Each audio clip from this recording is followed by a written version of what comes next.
Hello everyone, लक्ष्य YouTube channel पर आप सभी का हार्दिक स्वागत है। आज हम बात करने वाले हैं आईपी रिव्यू मीटिंग के बारे में। जैसा कि आप सभी जानते हैं कि हम 1 बाय 1 जो टॉपिक हैं उन पे वीडियो बना रहे हैं। तो सबसे पहले हमने केस हिस्ट्री पे डिस्कस किया था, क्योंकि जो स्टेप होते हैं एक स्पेशल एजुकेटर बनने के बाद, तो हम उन स्टेप वाइज ही अपना वीडियो बना रहे हैं। तो जैसा ही आप स्पेशल एजुकेटर लगोगे कहीं पे भी, चाहे आप किसी भी स्कूल में स्पेशल एजुकेटर लगो या कहीं क्लिनिक पे लगो, हॉस्पिटल में लगो, कहीं पे भी लगो, तो वहाँ पे जाके आपको सबसे पहले जो काम करना होता है वो केस हिस्ट्री थी। केस हिस्ट्री के बाद फिर हमें आईपी बनानी पड़ती है, और आईपी बनाने के बाद फिर आईपी रिव्यू मीटिंग होती है। जैसा कि मैंने कल भी आपको बताया था, जब हमने पिछला वीडियो बनाया था आईपी के ऊपर, तो उसमें मैंने बताया था कि 3-3 महीने के हम 4 प्लान बनाते हैं एक साल में, और फिर जब 3 महीना पूरा हो जाता है तो बच्चे का हम उस टाइम पे इवैल्यूएशन करते हैं। तो वो इवैल्यूएशन जो करेंगे हम, उसके बाद फिर हम आईपी रिव्यू मीटिंग रखते हैं, जिसमें पेरेंट्स होते हैं, क्लास टीचर होता है, सब्जेक्ट टीचर होता है, और ईवीजीसी भी होते हैं, और जो प्रिंसिपल है वो भी होता है स्कूल का। तो साथ में स्पेशल एजुकेटर तो होते ही हैं जो इस मीटिंग को कंडक्ट करते हैं।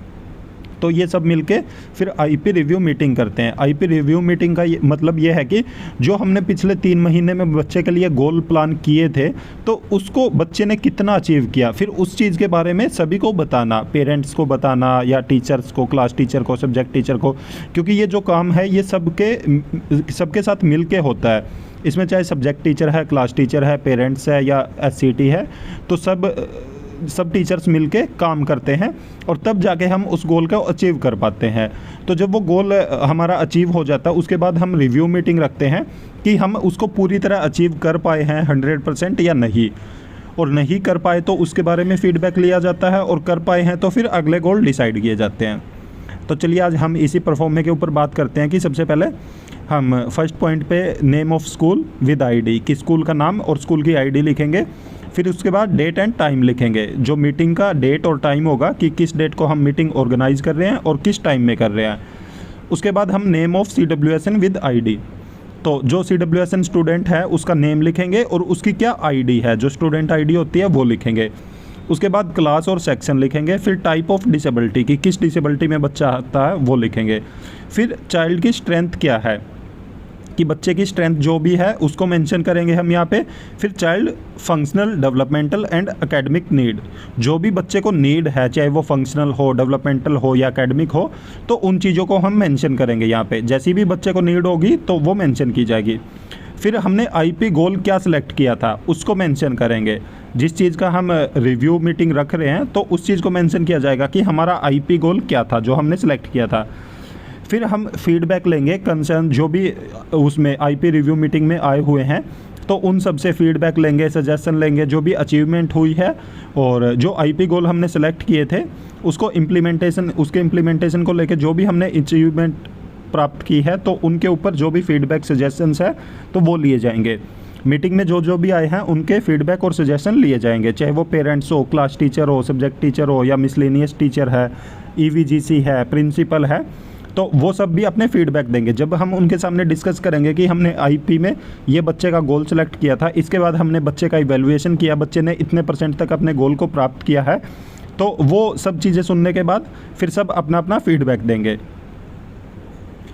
और आगे है कि any other feedback concern of parents with regard to education of the child, कि और कोई भी फीडबैक है, जैसे वहाँ पे एक लिमिटेड है कि लिमिटेड फीडबैक दे सकते हैं, और उसके अलावा भी अगर पेरेंट्स कोई फीडबैक देना चाहे बच्चे की एजुकेशन को लेके, कि बच्चे में क्या क्या चेंजेज आए हैं जब से उस पर आईपी प्लान किया गया है और इम्प्लीमेंट कर रहे हैं, तो इसके अलावा भी कोई भी अगर फीडबैक है पेरेंट्स का तो वो मेंशन कर सकते हैं यहाँ पे।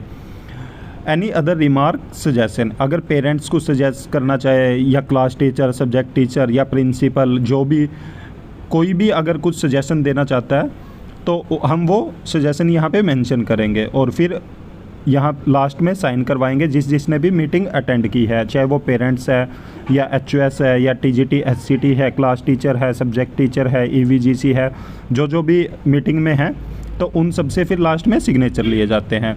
तो ये आईपी रिव्यू मीटिंग का परफॉर्मा था।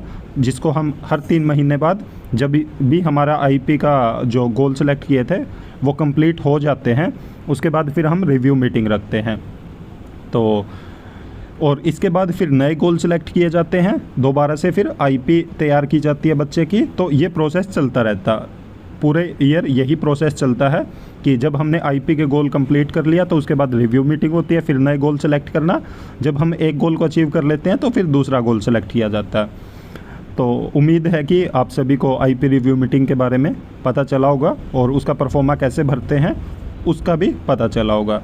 ऐसी और भी इन्फॉर्मेशन पाने के लिए आप हमारे यूट्यूब चैनल को ज़रूर सब्सक्राइब करें, साथ में बेल आइकन का बटन ज़रूर दबाएं ताकि जब भी हम वीडियो अपलोड करें तो तुरंत आप तक नोटिफिकेशन पहुंच जाए। और वीडियो को ज़्यादा से ज़्यादा लाइक करें, साथ में शेयर भी करें।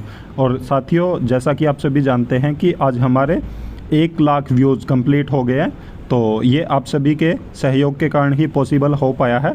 तो थैंक यू सो मच, आप सभी का सहयोग बना रहे ऐसे ही और हम ऐसे ही आगे बढ़ते रहें। और आप सपोर्ट करें ज़्यादा से ज़्यादा, जो भी आपके साथी हैं उनके साथ चैनल को शेयर करें, क्योंकि हम डेली कोशिश करते हैं कि एक टॉपिक आपके लिए लेके आएँ और जो भी आपको काम करने में या आपकी स्टडी करने में आपको हेल्पफुल हो तो वो हम टॉपिक लेके आ रहे हैं। आगे हम कोशिश करेंगे कि DSSB के साथ जो डिप्लोमा या BEd या MAd के टॉपिक हैं सिलेबस वाइज वो भी लेके आएँ। तो आप सभी जितना सहयोग करोगे उतना ज़्यादा फिर हम भी कोशिश करेंगे कि आपका ज़्यादा से ज़्यादा आपको वो चीज़ें करके दें जो आपको चाहिए। Thank you.